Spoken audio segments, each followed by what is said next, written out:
The Montreal Canadiens have arrived. This is the most decorated franchise in hockey. The team with 24 Stanley Cups. The gold standard. The logo that still carries more weight than almost any other in the sport. When Montreal is good, the whole league feels it. When Montreal is bad, it feels wrong in a different way. For a lot of the last decade, that room was quieter than people in that city wanted to admit. But now, everything has changed. The Habs are back. But how did they do it? Let's dive in. One reason their terrible stretch felt worse than a normal rebuild is the standard attached to the team. Montreal is not supposed to drift quietly.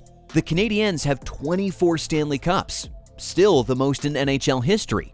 And for decades, the franchise measured itself against parades, not progress reports. That kind of history can help a team when things are going well.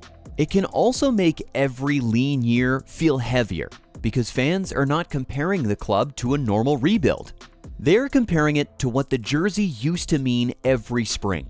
When the Canadiens were buried near the bottom from 2021-22 through 2023-24, the gap between the logo and the standings felt especially ugly.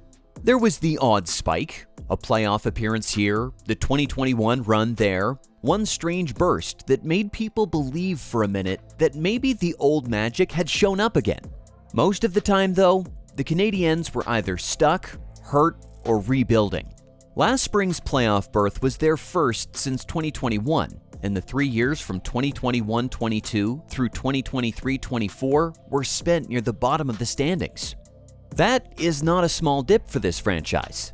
That is a full reset. And now they are back in the middle of things again. Not in the fake, nice young team, maybe in a few years way either. They made the playoffs in 2025 for the first time since the Cup final run. This year, they went further. On May 18, 2026, Montreal beat Buffalo in Game 7 and moved into the Eastern Conference Final against Carolina. They're not trying to look relevant anymore. They are relevant. The reason this came together is not hard to find. Montreal finally stopped acting like it could patch over bigger problems and start building a real core. Jeff Gordon arrived in November 2021. Kent Hughes followed as general manager in January 2022. Martin St. Louis took over behind the bench in February 2022 and was later given the full job. By October 2025, Gordon and Hughes had both signed multi-year extensions, and the organization finally moved with the same logic fans already could see. Draft well, develop well, get younger, get faster, and stop chasing the wrong timeline. That part matters because this turnaround did not come from one lucky summer. It came from a series of hits that finally started connecting at the same time. Some of those hits were already in the system before Hughes and Gordon took over. Nick Suzuki is the obvious one. Montreal got him from Vegas in the Max Pacioretty trade back in 2018, and at this point, that deal looks like one of the biggest gifts the franchise has gotten in years. Suzuki grew into the captain, then grew beyond that. Last season, he finished with a career-high 89 points and helped drag Montreal back into the playoffs. This season, he blew right past that level. He got to 101 points through 81 games and finished as a Selke finalist with 29 goals, 72 assists, and a plus 37 rating in all 82 games. Montreal has had stars before. The important thing here is that they finally found the center they could build the whole room around. Cole Caulfield is the other obvious pillar.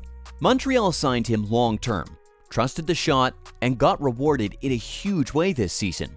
He scored his 50th goal on April 9th, becoming the first Canadian to hit that number since Stéphane Richer in 1989-90. 2 days earlier, he was sitting on 49 and driving a 7-game winning streak.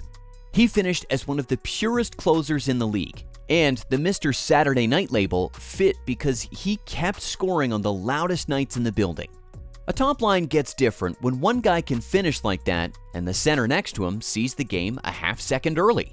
Then there is Juraj Slafkovsky, who is important for a different reason. Montreal used the first overall pick on him in 2022.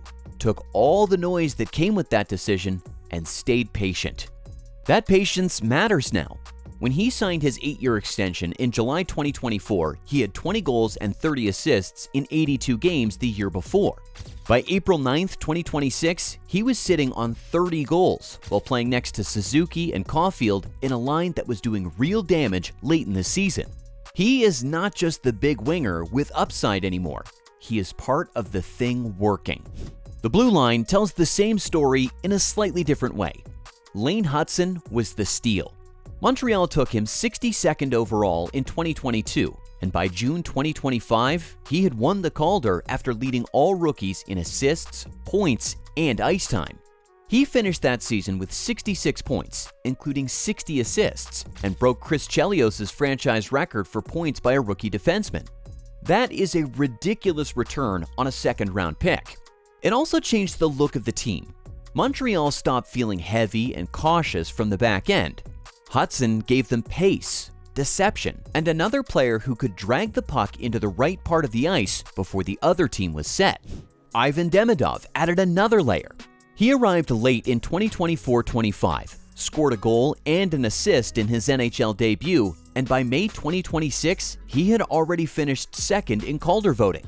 He became the first Montreal rookie since Gilbert Dion to record 10 multi-point outings through 50 games, and finished with 14 multi-point games in 2025-26. He also broke through in the second round against Buffalo with his first playoff goal. Demidov does not have to carry the whole load because the team around him is further along than the one Slavkovsky entered. That is another sign the rebuild is working. The coaching piece matters too, maybe more than people outside Montreal realize. St. Louis was an unusual hire at the time because he did not come in with the normal resume. Gorton and Hughes trusted the person and the mind more than the standard path. When he got the full job in 2022, his value centered on leadership, communication, and the renewed energy he had already brought. 3 years later, St. Louis had given everyone a role, and the group had gotten sick of losing around December 2024, then played meaningful hockey down the stretch. That sounds simple. It is not simple when you are trying to teach a young team how to stop seeing itself as young. And that gets to the real jump from last year to this year. Last season mattered because Montreal got back into the playoffs. They went 40, 31, and 11, reached the playoffs for the first time since 2021, and lost to Washington in 5 games. That was still a big step because it ended the drifting. It gave the room a playoff standard again. It also showed them what they still were not.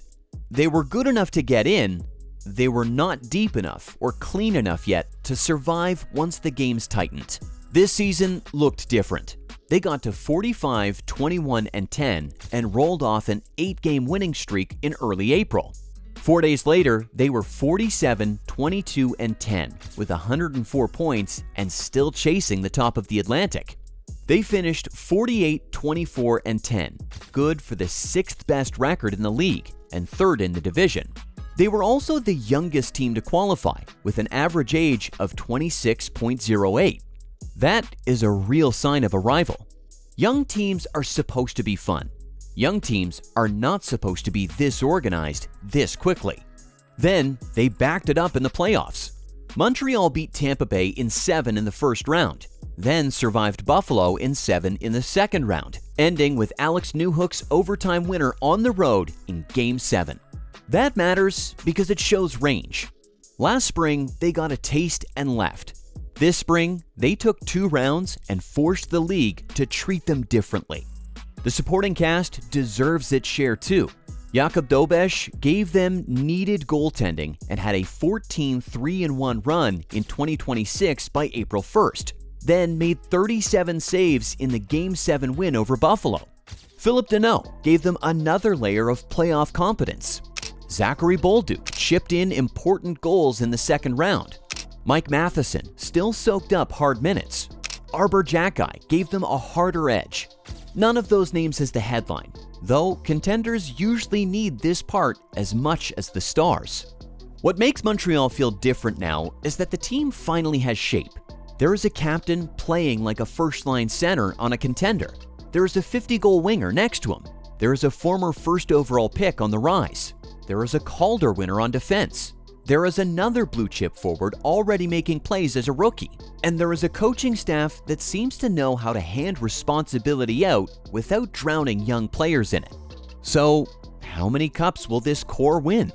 That is where it gets harder, because projecting championships is where hockey usually makes people look foolish.